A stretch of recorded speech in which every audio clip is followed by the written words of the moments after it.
কোথায় যাচ্ছি? বাসায় যাচ্ছি। এত রাত্রে বেলা স্যার? এই তুমি কোথা থেকে আসছো?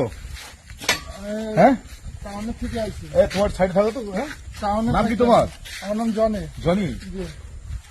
টাউন থেকে আসছো? কি প্যাকেটে কি প্যাকেটে? প্যাকেটে কিছু না স্যার, হ্যাঁ, কিছু না। এত বড় প্যাকেটে কিছু না। আমরা এখানে ডিবি লোক, আমরা চেকিং আসছে, বুঝছো? ঠিক আছে, আমরা স্যার, আমাদের প্যাকেটে জেলা কিছু গোয়েন্দা নেই, পুলিশ লোক, ঠিক আছে? না, ঠিক আছে স্যার, আর আমার সবাই এখানে? কিছু নেই স্যার। সন্দেহজনক মনে হচ্ছে কিছু নেই স্যার। দেখি না একটু দেখি ভাই, কি দেখি? স্যার, এত ঝামেলা মনে হচ্ছে স্যার। কিছু নেই স্যার, হ্যাঁ? কিছু নেই স্যার।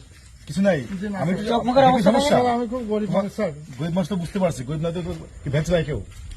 অসহায় যায় তাই তো ভ্যান্স নাই নাকি? ভ্যান্স নাই নাকি? জি স্যার, আমি তো মনে করি যা ভ্যান্স নাই এরা সুখী ব্যক্তি, আমি যেটা মনে করি। জি। ভ্যান চালায়, কষ্ট করে, হ্যাঁ, পরিশ্রম করে, এরাই তো সুখী ব্যক্তি। আমার মনে হয় কি এটাই সঠিক। হ্যাঁ হ্যাঁ, জি স্যার, জি স্যার। স্বামী কষ্ট করে সারা বা বাসায় ঘুমাও, কোনো টেনশন নাই কোনো, ঠিক আছে? যাও, এটা তোমার কি দেখি দেখো তো, শোনো, দেখো তো। এই স্যার, স্যার, দেখা যাবে না। স্যার, দেখা যাবে না, স্যার। এই, কি সমস্যা? এই সমস্যা কি তোমার? হ্যাঁ, আমাকে দেখাও, দেখি। সমস্যা কি? ঠিক আছে, তুমি ওটো স্যার, আমার দেখাও না, আমাকে দেখাও। স্যার, আপনার হাত দুকুন ধরুন স্যার, এতে কোনো কিছু নেই স্যার। আছে, এতে কোনো অবৈধ মাল আছে কোনো? না না স্যার, কোনো অবৈধ মাল আছে? না স্যার, আর কি কি হয় স্যার? কোনো অবৈধ মাল কিছু আছে এখানে? জি না স্যার, আমাকে দেখো, আমাকে। না স্যার, দেখেন না স্যার। আরে তুমি আমি সরো তো। দেখি। এই, স্যার, স্যার, আমাকে আপনার হাত দুকুন ধরি স্যার। এই, এই, এখানে আমাদের তুমি আমাদের স্যার আছে, এদিকে এসে দাঁড়াও, ঠিক আছে? শোনো। তুমি কিন্তু আমার স্বপ্ন জাগাচ্ছ